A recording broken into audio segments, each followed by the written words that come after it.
Top Glove. Our world is built on the hopes, dreams and hard work of more than 7 billion lives. These are hearts and minds with everything to live for.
Good health and good morning to everyone. We are live here from Top Glove Tower in Setia Alam. So thank you so much for tuning in to Graduan Live, featuring none other than Top Glove, of course. I'd like to thank Graduan for organizing this fantastic event. Hope you all had your breakfast, but it's going to be a very informative session indeed. So my name is Kenny and I'll be your moderator for today. There's a common practice here in Top Glove where we always start our events and meetings with the Top Glove Business Ethics Claps.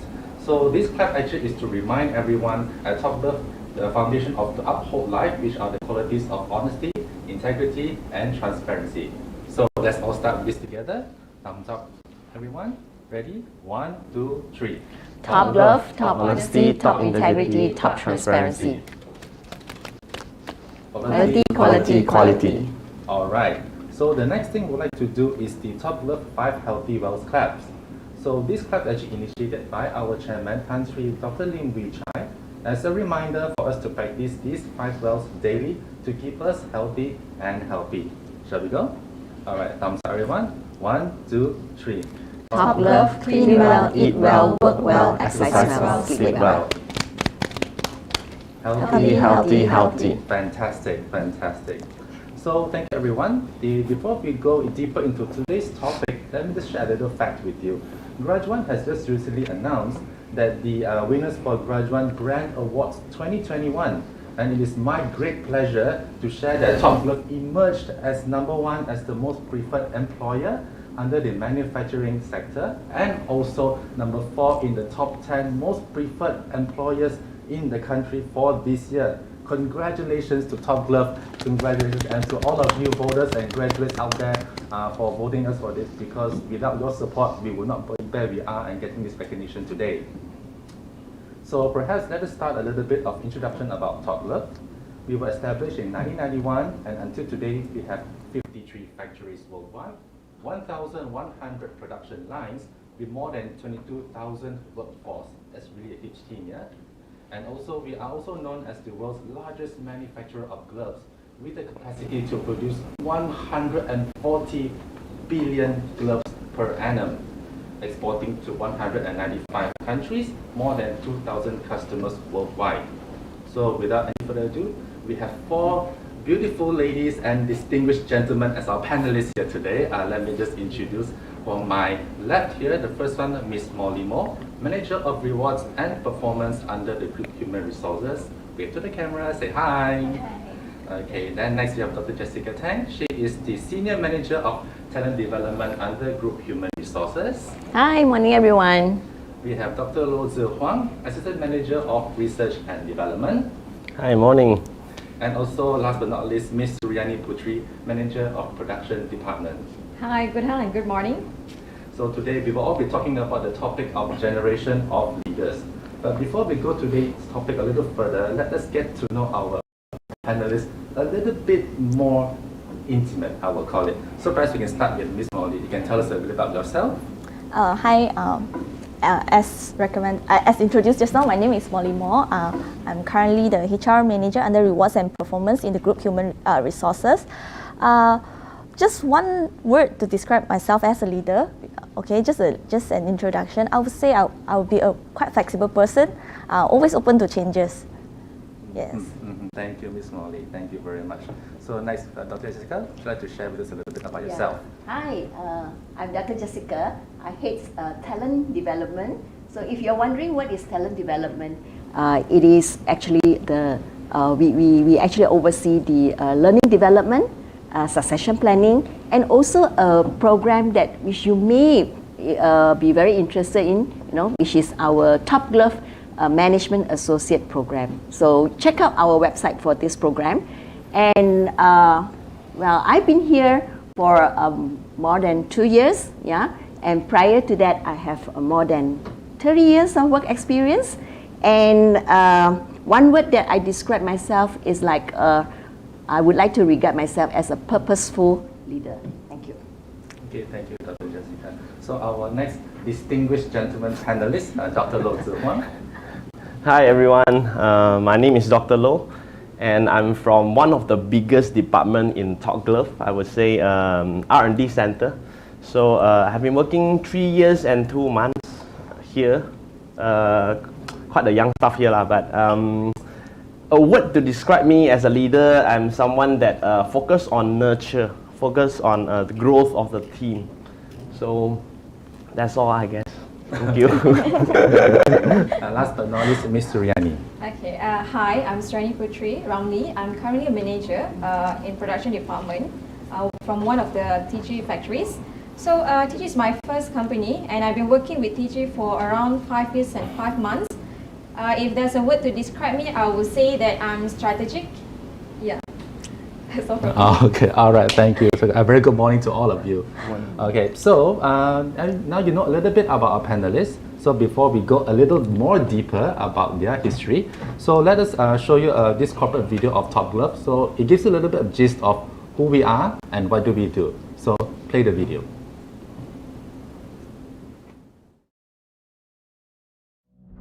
Our world is built on the hopes, dreams and hard work of more than 7 billion lives. These are hearts and minds with everything to live for. Yet, we must always guard against the unexpected. Every life is precious, and protecting lives is Top Glove's driving ambition. We do it with a pair of gloves for prevention and protection. With customers in almost every country, Top Glove is the world's largest manufacturer of gloves. From our humble beginnings in 1991, we have since become the new global leader in nitrile gloves. On top of being #1 in rubber gloves and surgical gloves. In fact, Top Glove makes 1 out of every 4 rubber gloves in the world. Top Glove prioritizes product innovation to produce safer and higher quality products more efficiently. Our gloves, together with a new product range of face masks and personal protective equipment, have saved and will save countless lives. As of 2021, we will have 12 R&D centers dedicated to driving innovation. We are also planning for a new Top Glove Innovation Campus. Scheduled for completion in 2022, this facility will be our center of excellence for research and production. It is designed as a smart manufacturing plant with Industry 4.0 automation allied with digital technologies such as data analytics, IoT, and AI. The campus will be the prototype for all future facilities, where product innovation to maximize quality is complemented by process innovation to optimize productivity. This helps reduce repetitive tasks and manual labor. Our e-commerce site enables purchase of Top Glove's extensive range of products to be made at the click of a mouse. Supported by these, Top Glove is poised to grow exponentially. As of 2020, we have manufacturing facilities in 4 nations and presence in 9 countries. We expect to add 674 production lines, bringing our total line capacity to 1,490 lines by 2025. This would increase Top Glove's annual production capacity to 200 billion pieces of gloves. The year 2021 marks Top Glove's 30th anniversary. Backed by a strong foundation of Top Glove's business ethics, health, and safety, we grew to become the world's largest manufacturer of gloves since 2010. At Top Glove, we believe in doing well by doing good.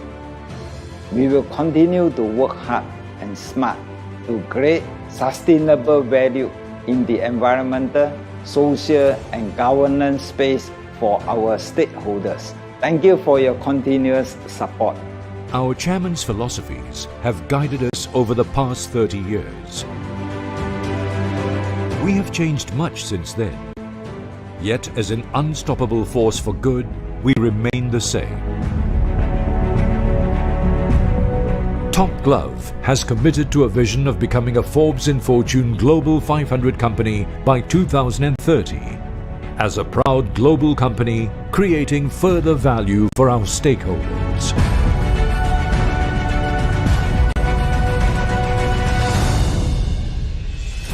Top Glove. Top quality, top efficiency, good health, safety first, and be honest.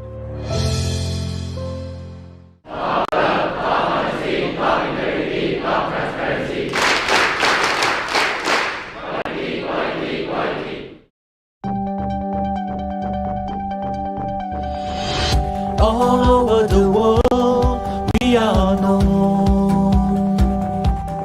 for our superior quality gloves. Through the years, we have grown, we have shown our gloves stand out superior in the world. Top Glove is the best, better than the rest.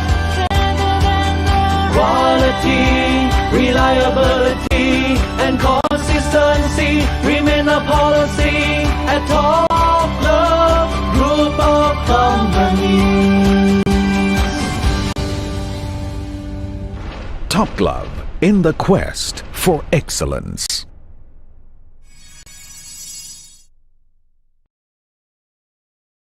So we're back now live here in Top Glove Tower in City Alam. So that was our corporate video, and we hope you get a little gist of who we are and what we do, and we hope to be in the very near future. So today's topic of generation of leaders here at Top Glove, and once again, of course, thank you for tuning into Graduate Live TV. So let us start off today with the very first question, and let's walk through a bit of memory lane. So I'm sure all of our panelists here may recall, I'm sure they do, because they all look very, very young, yeah? And they're all very young at heart as well. So we would like to know a little bit more of their journey. So in terms of the very first job hunt experience. So perhaps you can start with Miss Molly here. You can share with us your experience. Okay. My first job hunting experience dated back, I think, six and a half years back, because Top Glove being my first employer, this is my first job. So right after I graduate, there was a time I was lost, not knowing what I should do, because I was a psychology graduate.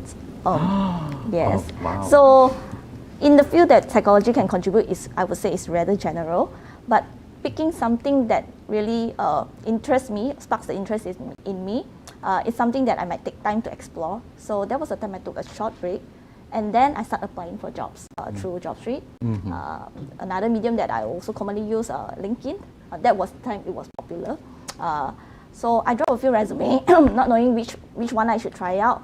And then I got a few offers over the phone. Jobs like property agent, because really at the point of loss, you will just throw your resume everywhere. Yes, so that happens. And then Top Glove called, and I attended the interview. The whole process was really smooth, and that happens during my first job hunting. And in the end, I got an offer in Top Glove. But if you were to say like in detail, like what happened throughout the phone calls, the emails, I would say the whole process would be very efficient, because the moment I gotten the call, like within a week, they schedule an interview. And also on the first day, when we attend the interview, it happens from PEMC, the pre-employment medical checkup. It's in the morning. In the morning itself, we also completed a series of assessment. In the afternoon, I attended about 2 rounds of interview, and then within another week, I actually gotten an offer already. So the whole process took about 2 weeks. It was really efficient at that point of time. It's like it's really meant to be, the first job, and in the blink of an eye, it's just it 6 was years. really Wow. Okay, thank you so much, Ms. Molly. So let's move on to our next panelist, Dr. Jessica. Would you like to share with us a little bit of memory lane? Oh, sure. You know, I'm actually, my first degree is in mathematics. All right. So at that time, that was like many years ago. So at that time, I think a lot of my, classmates and myself, we were hunting like a job. We were hunting jobs just like you. All right. So for me, the process of hunting job and the process of recruitment from the employer side actually remains the same, right? But it becomes more competitive as I see of today. All right. So what happened then was that, I just sent in my resume for the employers to consider. And the first call that I got, that was my first job. And you'll be wondering, what did I do, right? I was actually employed as a statistical process control engineer in Advanced Micro Devices. It's a semiconductor company in Penang. It's a US company. So my advice would be just go for it, be open. Thank you. Wow, that's a very long title for a very first job, and it's all in Penang. Yes, wow, it is. Mathematics. Well, we have psychology and mathematics. Let's see what other 2 panelists what they have in store. Yeah, so moving on to Dr. Loh. So for my case, I still remember it was a very desperate period, I would say. I would always check my phone, my message, see got anyone reply me or anyone calls me, So I think for me, the most important thing is, as a fresh graduate, the most important thing first is to be humble, to recognize that you are new. You are really new to the environment. You are first stepping in the society. You be humble, but be confident as well, because you need to show your employers, your interviewers that you are confident. I'm open and I'm ready to adapt. I'm ready to face all the new challenges. I think these are the messages that you want to send out, so that you have a better chance. So that's all. All right, okay, and last but not least, Ms. Riani. Okay, from my experience, I have a very totally different experience from them. Alhamdulillah, I would say I'm very fortunate. My first finding job is very easy because I'm part of PG scholarships. So the best part of having of being a TG scholarship, that it guarantees you an internship and also job placement in Top Glove. So means that right away after you graduating, you will be placed in Top Glove. Okay, and how did I came across TG scholarship is I did a research on my university website.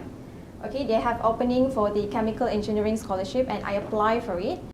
It's a very competitive application actually, because we need to pitch ourselves to the company, and they will choose which one is suitable for Top Glove. Okay, and Alhamdulillah, I managed to get it, and now I'm in Top Glove for 5 years, as I mentioned. Okay, it's a very wonderful experience. Advice that I would like to give to the graduates when you're finding jobs, try to push yourself to over the limits, and trust and believe on the process. Yeah, back to you, Kenny.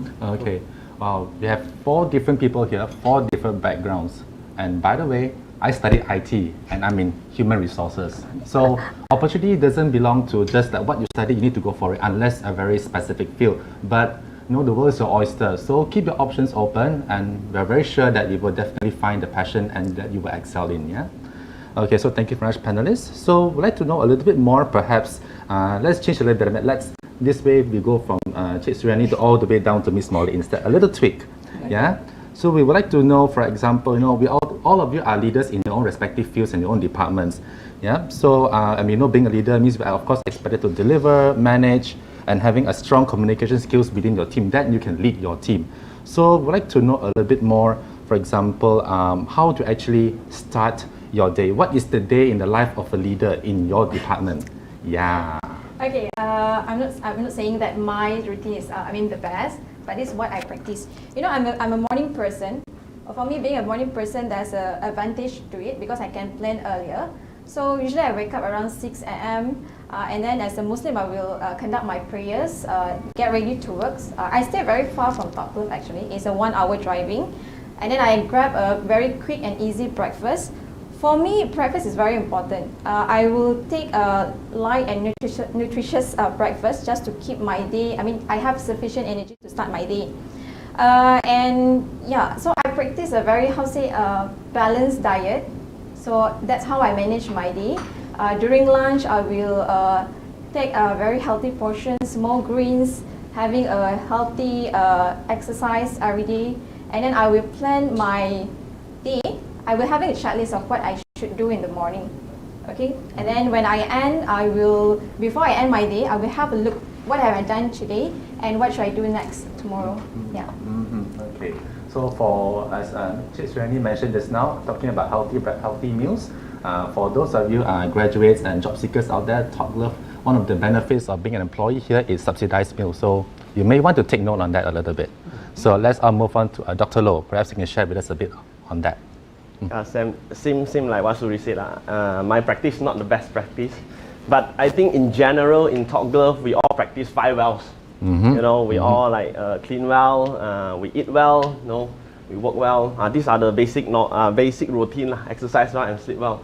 But I want to share a little bit more my personal practice. I call it a golden 8 hours rule. Basically I separate my days into 3 parts.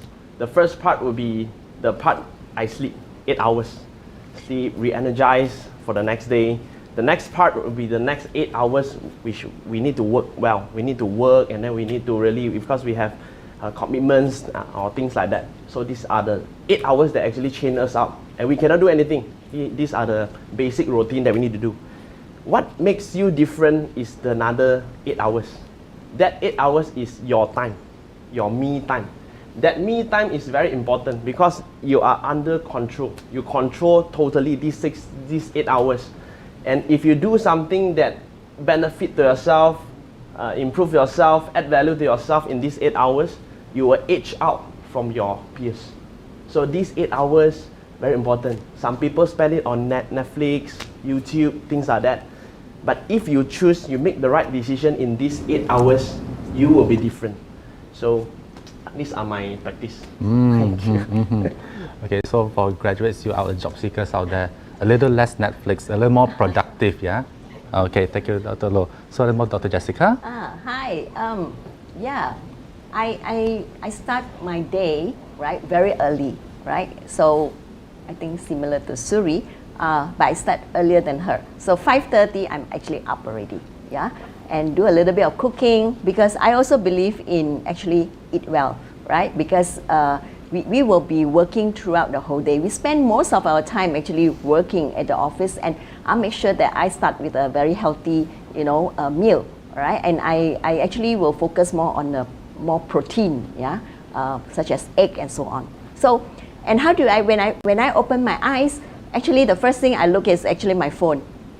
So you'll be wondering why am I looking at my phone? It's not like to check how many likes that I will have, from the post that I have just posted in LinkedIn, or Twitter or whatever, in last night. No, I actually look at my schedule for the day. So I'm looking at what needs to be changed if there is a need to change, or how busy or how free am I for the day, so that I can plan ahead. That is very important for me and keep myself energized the whole day. So end of the day, people still see me, very energized, I still got energy at 7 o'clock or 6:30. Yeah.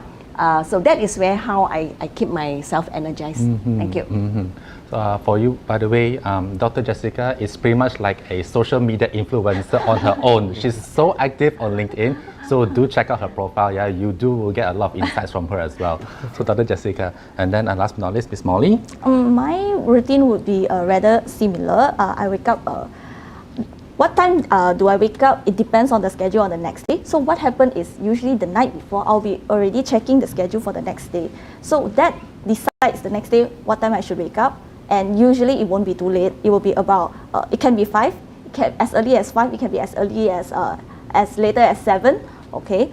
And then what do I do usually the first thing when I wake up? Of course, checking my phones, see whether I have any WhatsApp messages that I haven't replied and all. But other than that, I would also try to also schedule like in a week time, at least 1 or 2 days, I need to wake up earlier to have a 10 or 20 minutes stretch. Yeah, I feel like having that stretch really helps to keep me energized for that whole day. It makes me feel healthier myself also. And when it comes to what do I do next? Of course, I also believe in the importance of breakfast. I believe in eating a nutritious meal and eating everything in moderation. Yeah, and then other than that, what is also in my routine is that I always like to plan my activities ahead. Nighttime, I like to schedule more interesting activities so that for that day itself, I have something to look forward to, and I'm more motivated to actually sustain the whole day. Yeah. Okay. So if you notice, there's one particular item that all of them mentioned, which is healthy breakfast. So less roti canai, less mee curry, less Milo dinosaur. You can, but go on a moderate. Yeah, maybe once a week. Okay, you can indulge yourself. Okay, so thank you so much, panelists, for sharing this. Of course, definitely. Moving on, I would like to. I'm sure you all know from our leaders, from our parents, grandparents, even great-grandparents' time, where we have all those, baby boomers, Gen X, Gen Y, and Gen Z, or millennials now they call it. Yeah, each of the generation has their own differentiated lifestyles.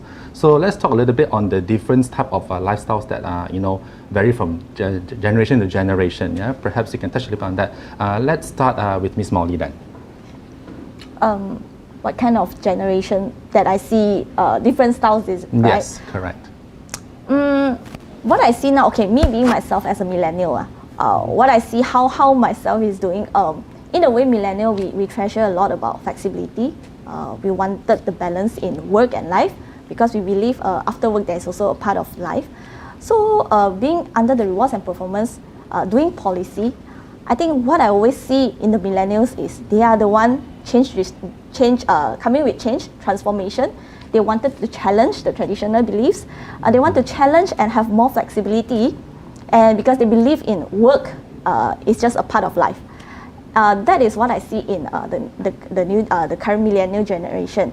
Upcoming, of course, Generation Z is coming in. But what we see in millennials, they are the majority of the workforce. They are also a group of people who are very much appreciate two-way dialogue. They want engagement, and yeah, I see that is very much different compared to generation, our traditional generation, like our parents' generation X, where they would just accept one-way kind of communication. But now millennials dominating the workforce, they wanted a two-way kind of thing. And upcoming, when we have Generation Z coming joining us, of course we are expecting more different and unique perspective of ways at looking things. And I believe that is what the Generation X, the Generation Y, the millennials should be doing to support and help to align our Generation Z in entering the workforce. Okay, thank you, Molly. Dr. Jessica, your thoughts on this? Okay, so I see it like, as we evolve, right, from one generation to another. In terms of work and life, right, the work-life balance now becomes the work-life integration. So the newer generation, so you actually asked about millennials, but I was actually thinking about Generation Z already, yeah, because they are the one that currently coming into the workforce. Yeah. And for them, yeah, they don't need to know what is the working time and all, because to them, it's like whole day, whole night also they can be working and they can be, living their life. So they can like find, if they're tired, they'll just on their Netflix, and check their LinkedIn, and for the older generation, maybe they have specific time that they can go on social media, or they will shut off their phone. But for them, this is on the go. So with that, all right, so we recognize that we do have a newer generation coming in. So in terms of our learning, all right, we also embark on learning on the go, right? Which means that we have in the recent years, we actually embark on a lot of e-learning, so that we support the younger generation in their learning as well. Means they learn anytime, anywhere. Thank you. Okay, yeah. The E part, we will get to that in the next question. Yes. So Dr. Loh? I would say the new generation now, they have the advantage. They're exposed to latest technology. They're always exposed to news. Unlike previously we have limitation on all the technologies thing. But one of the challenges I think for young generation now is the focus.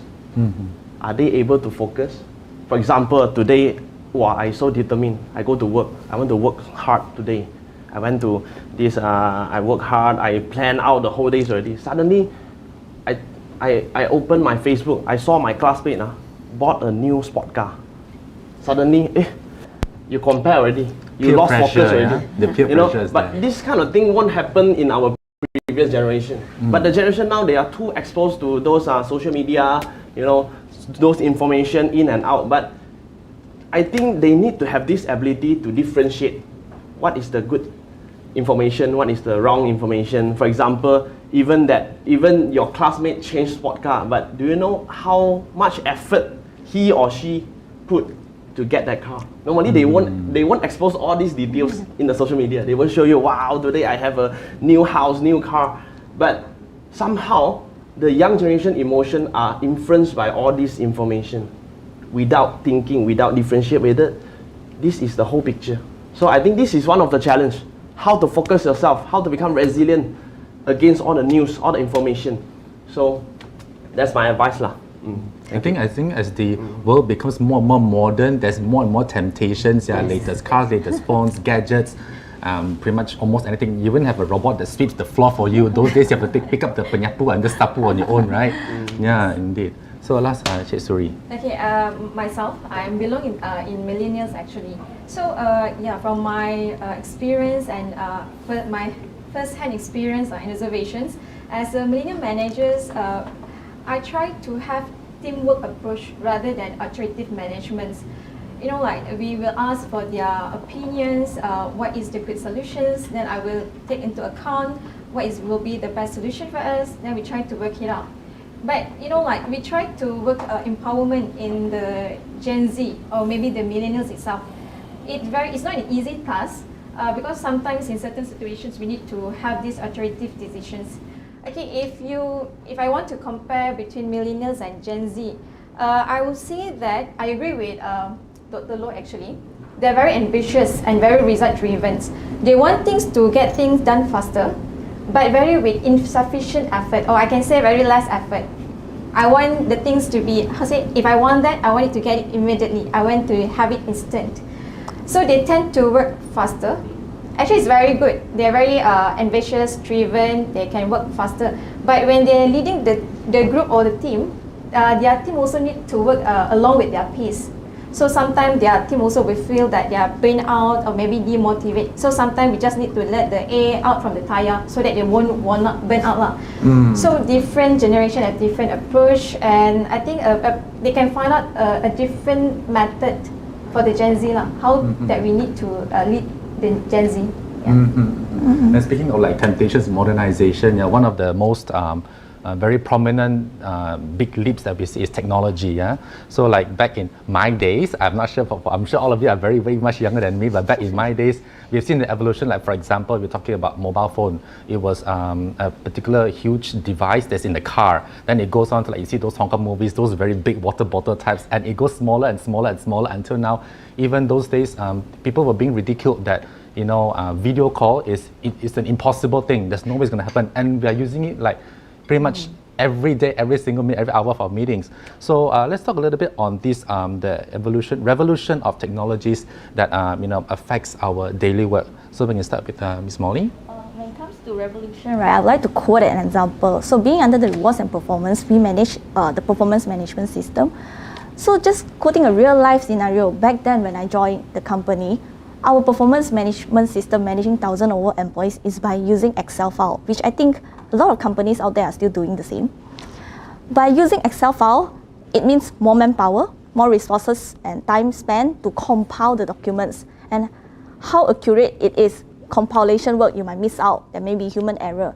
But what goes on right now, we eventually have a system that is a part of digital transformation, that is a revolution. We have a system to do performance management. With that system, it gives us more time, more human touch, more time for human touch, because the system eventually reduce the time spent for you to do the job. So you can have more time to invest in the human touch part. And at the same time, systems are able to give you the kind of predictive behavior. With data, you can do more analysis. And with that, it gives you a better resources to plan recommendation or improvement for the workforce.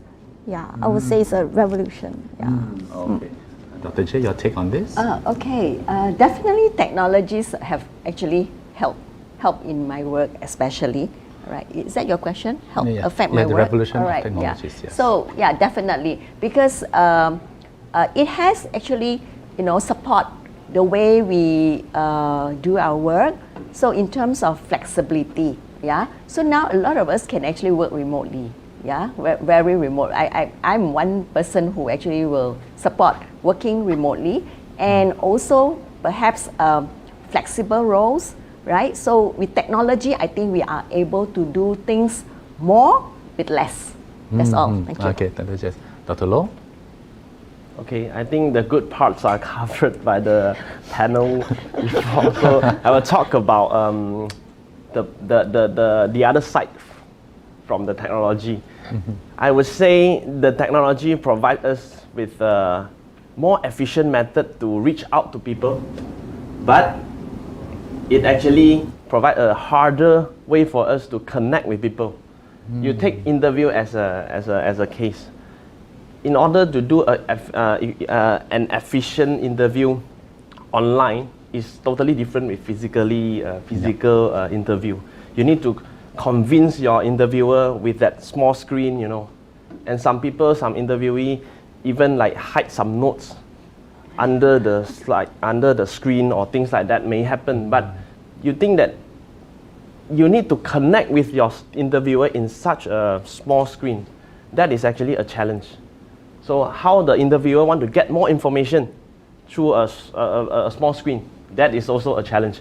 So I think in terms of to fully utilize the technology, you need to make sure your communication skill upgrade. Upgrade means even through a small screen, you can actually convey your message.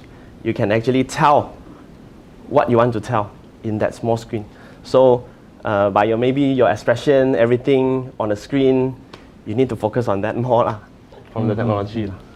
I remember my virtual interview for coming in Top Glove, and I had it was in the afternoon, and I think it was the Grab guy was like honking me all the way. I was just ignoring him, and he had to return my order, and after reorder, I was like 2 hours late for lunch. But the interview is more important, which I agree, because we have to sell ourselves to the potential employer with a small little screen, even though no matter how much virtual background that you put and external noises you try to cut out, but there's this still lack of, I would say maybe a little bit of a lack of professionalism in that. Yeah, it is good for remotes and everything, but there's still a challenge on that. Yeah, I agree.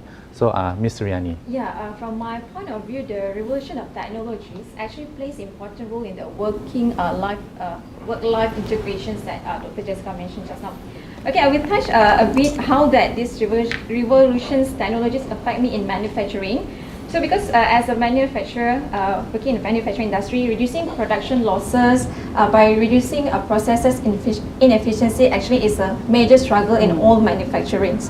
So we found that the AI, artificial intelligence, actually it have a tremendous potential to improve the processes. It affects my work in a good way that I can access any info that I want from the production line through my laptop, through my phones. It's much easier actually, and it optimizes the real-time process data that collected from the production line for us to improve the process. So actually, I would say that the technologies help me more in terms of manufacturing, in terms of monitoring, and I believe current generations, when we're talking about the work-life integrations, they prefer to work from home, so they must have the technologies for them to carry out the job in the manufacturing. Yeah, so that's my point. Okay, so thank you all our panelists here. So this is generally the questions that we have for our panelists, but let's go to a little Q&A because we have received quite a number of questions of interested to know a bit more of our panelists and what is their advices. So let us start with perhaps the first question. Dear panelists, my question is, how can millennials or younger generation deal with having older or senior bosses that don't understand their needs? So let us address this to each individual panelist. Let's start with Miss Molly. My take in this, being a millennial, okay, how to deal with bosses that are traditional, difficult bosses lah. Okay, I think first thing first, how you should focus on yourself first. What have you done? What are the changes that you have made to try to influence another person? Because knowing that the bosses is a traditional person, you should focus on things that is within your circle of control. And what you can control is how you can actually, what have you done to actually step out from this, take the initiative to approach your bosses, or have you spoke out to your boss? Have you even tried to communicate instead of just complaining? It is really going to be hard to work with this boss, my bosses is not listening and all, but have you, what is the approach that you use to actually talk to the boss? Maybe the software, the hardware way doesn't work, what about the software? It's really about taking charge of things that you can control and try to influence. Yeah, that would be my advice. And always also another thing would be always open to change. Always be flexible yourself, because with that, eventually over the time, people will recognize that with that, it will also become your influence power. Dr. Jessica? Yeah, I want to talk about a different perspective. Well, it's about expectation. So if you know the expectation of your older boss, then I think it will reduce some of your frustration. For example, right, the Gen X and the older generation as compared to millennial and even Gen Z, right? When you talk about trust, or no, I think you talk about respect or trust, all right? You got to earn, really, you got to earn the trust from them. If for the older generation, you have to prove yourself. So if you know this point, then you will go all out to do it, all right? So, but for millennial, it's different. You immediately will trust people until the trust is broken. That is where I see, right, the difference between the two, right? For the older generation, they would like their staff to earn their trust. So you got to prove yourself. But the other side, when you talk to your friend, it's just that you automatically will trust people, right? The younger generation, until that, the trust is broken. So know the expectation. Yeah? Okay. Thank you, Dr. Jessica. Dr. Loh? I agree with Dr. Jessica actually, is to prove that your method works. Actually, it's a very simple thing actually, how you communicate with your parents. They are also from the other generation. Most of the time, almost same analogy, but same. Most of the time we, as a young generation, right, we always go to them with a very harsh method. Oh, definitely they are wrong. Definitely they don't want to listen to me. We already program ourselves with this kind of thinking before we try to communicate, which I think instead of ask the older generation to adapt to your method, why not as a young generation, which you claim you are so good in adapting, you are so good in changes, why not you try to change yourself? Why don't you try to adapt your method? Try to understand what they want, what they expect, what they actually expect from us. One good thing that I learned is, if the older generation demand things from you, means they expect something from you. If they don't even ask anything from you, means they actually lost hope already. So recognize that.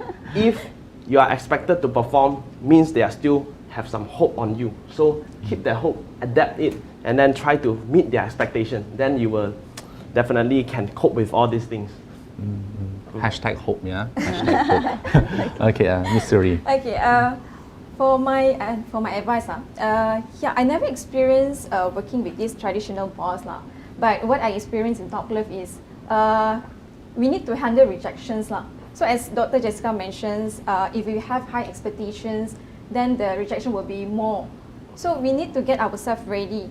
Okay, what is our boss expectations? We also must ready with all the all the matter and resources.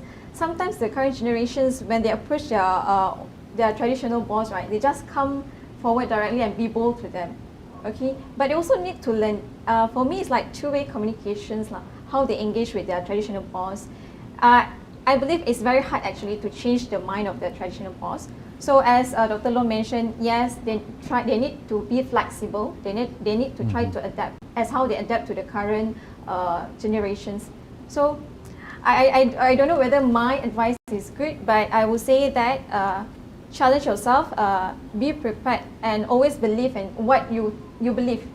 Because if you don't believe in what you think, then other people, it's very hard to believe your dreams. Inspiring.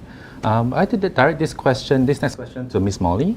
So one of our guests here actually asked, what would be your advice to the fresh graduates when finding their first job? What would be my advice? I would say explore. Okay, keep your options open. But when there is opportunity, seize the opportunity and grab it. Always make yourself open to different options, different choice. What you study may not end up as a career for you. Always keep yourself open, look at your strength, assess your weaknesses, work hard to improve your weaknesses, and of course, hard sell your strength. With that, I think you will eventually success in the future, especially in finding a career and building your career path. Okay, thank you, Ms. Molly. So next question is, I would like to direct this question to Ms. Suri. How do we stand out from other staffs when working at Top Glove? Okay, wow, it's deep very question. Yeah, indeed. Okay, I remember the advice given by one of the senior staff when I was in internship. Initially, I think this is, okay, I share this. Initially, I don't have the courage or the determination to work in Top Glove. But I remember that the senior mentions to me is, you need to be the best among the best wherever you are. So what I practice is, if let's say there's a job assigned or there's something that my boss wants to see, I will do more than other people will do. I will prepare a better slide. I will get all the info. Even though my boss is not asking for it, I will get it ready. I always prepare myself before the presentations. And in case that when my manager is asking questions, I can immediately answer it. Because current generations, usually in the meeting, they tend for the managers to ask them rather than they are willing to express out their opinions. So if you want to stand out, as I said, believe in your dreams, speak out when you think it's time to speak out, and then make sure that you speak it out in a very good manner. So it depends on in which area or department that you want to stand out. Yeah. Okay, thank you, Ms. Suri. Next question is to direct to Dr. Loh. So what is something or the one take that you learned from working here at Top Glove? Working here at Top Glove. Okay.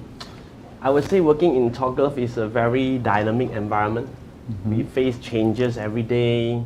We cope with people from different generation every day.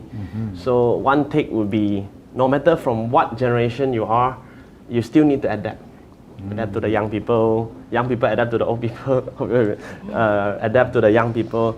I think in Top Glove we have this culture. No matter from what generation you're from, you will definitely adapt very fast. Because this is our culture. We always adapt. For example, when we face a pandemic, we face all sorts of issues. But I think as a whole, we all adapt very fast. We all adapt to the changes. We do visual totally, we work from home, everything seems like not really have much changes or huge changes. For us, the work still efficient, even though we transition from traditional method to visual. From all this transition, I would say we all learn how to adapt. We all learn how to react very fast to the environment. I think this is one thing. from Top Glove. All right, thank you, Dr. Loh. So we have one last question, selected question. We do thank you everyone here, all the viewers for the questions, but we only have this just amount of time to speak to our panelists here. So we have one last question, is of course directed to none other than Dr. Jessica. How do I build my reputation way before I graduate? Way before you graduate. Okay. Good question. Of course, what you can do is that through social media, you are very young people, right? So through social media, you can build your reputation. A reputation here means also personal branding, all right? Each of us would like to be seen or portray ourselves, right, in the eyes of others differently. So choose something that you want people to know you and remember you for the things that you do. So first, I think leverage on social media, which you all are very good, all right?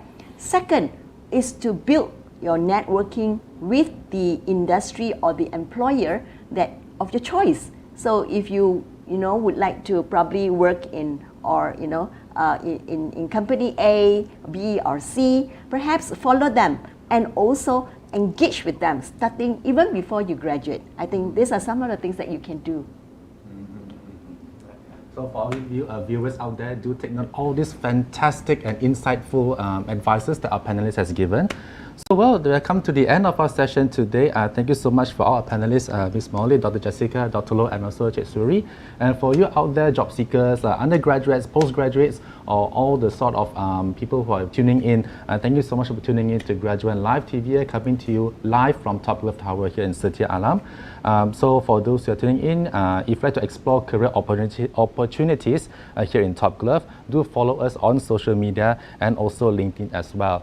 But of course, if you want to look a little bit more influencer social content, you can always follow Dr. Jessica's LinkedIn profile.